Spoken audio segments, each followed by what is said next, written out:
Hello once again, everyone. It's been about, a week now since my last video, and I do apologize for the lack of videos, but I've just been crazy busy playing Fire Emblem Fates, working on Birthright right now, Mario Maker, working on my project, which has been giving me a massively difficult time, especially with some certain fucking textures, but that's not here nor there. But at least there's been constant videos on OBA games, huh?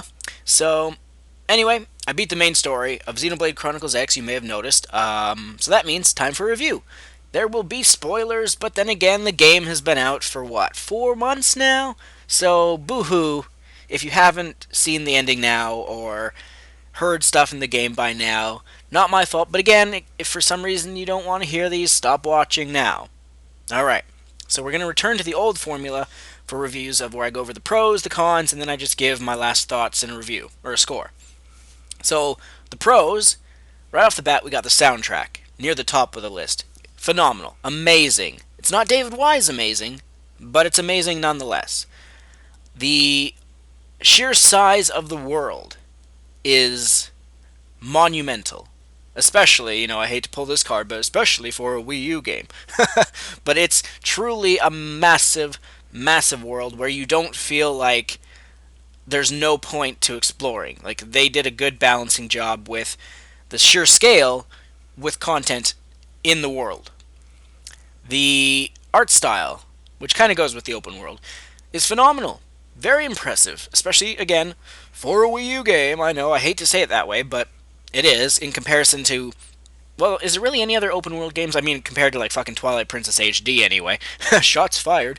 The amount of content is, overwhelming isn't even a good enough word to describe how much content is in this game. You will probably never finish, even if you're trying for 100%. People technically have, but they've probably spent, 500 plus hours? Maybe more? So it's going to take you a goddamn long time to get everything done. I don't even know if I'll 100% the game, but we'll see. The story. It's alright. It's not the best, but it's certainly not bad, so that's why it's in the pros. It's fucking as confusing as hell, though, the ending, because nothing really got solved. You find the life hold, but that's it. It's like, up, and then, I'll talk about the rest of that in a bit later. But still, the story's ending was just really kind of like, wait, what? That's the end? Okay.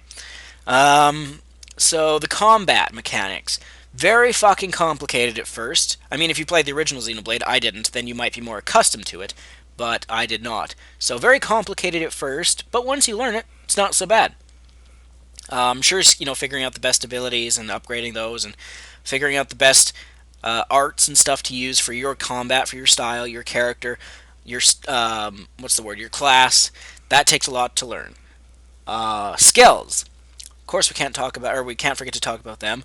They're fun to use both for just flying around, exploring the view or looking at the view, and for combat. The characters, there are a lot of characters in the game that I just don't give a fuck about. But Lao and L, and even Fog, they're all cool in my books. So there's definitely characters where you're like, these guys are on my team. I like these guys. The difficulty. This might be a con for some people. I'm going to throw it into the pros, though. The game has a very steep learning curve. Again, like I said, though, if you played Xenoblade Chronicles on the Wii, then there's similarities there, so you might not be as overwhelmed. But for me, very steep learning curve. Although, unlike, say, the Wonderful 101, which also had a steep learning curve, I didn't hate it this time, unlike Wonderful 101, where I got through the game eventually, but I did not like the controls, I did not like the steep learning curve, I didn't like actually playing the game. But in this game, it's not the case. They had it built where, I don't know, you were intrigued to actually learn the new things. So, yeah. And then the last pro, I just throw in here as the best moment of the game, at least for me, this is a personal thing, was when Lao returns at the end and stabs Luxar, the boss of the game, technically, the bad guy, Ganglion leader, through his chest with his lance, was just a great moment. I freaked out. I was like, Lao, there you are, my man. And that was just one of the best moments of the game for me. So the cons, leading right off of Lao, is Lao dying. That was a BS move. I spent time at the beginning of the game building him up. He was going to be on my team for the whole way through, like L. I'd switch him and L out. And then, he turns traitor, and then he kind of comes back, and he never comes back to your actual team, story-wise. You can't actually use him anymore. And I still have his freaking level 30 skill, the Wolfen, shout out to Starwolf, in my hangar in the game, just as a memento, I guess, to Lao. So I'm not a fan of killing off Lao, because Lao is the man. That was not a very good thing. The next con is, we're still talking characters here, Tatsu and Lin. Their conversations got very annoying with their constant, I'm gonna cook you, Tatsu, and then, Tatsu freaking out going, no, no, no, Lin, I am not for eating. It was funny at first, but literally every mission, every chapter, Lin and Tatsu are doing this exact same song and dance, and it got so, it run its course so fast. It was way too repetitive. Elma. Elma, another character I had a problem with, was an annoying bitch most of the game, though her true form at the end of the game, her blue alien avatar-ish type look, was actually kind of looks similar to L's species now that I think about it. It was cool. But going off of that, for the next con, is Elma in the post-game not being in her true form. Why is that? At the end of the game, she's in her true alien body, and yet in post-game, when you're playing afterwards, she's reverted back to her Mim. Why? That's so stupid. That seems like maybe it's just an oversight by Monolith Soft, but either way, that was a huge missed opportunity.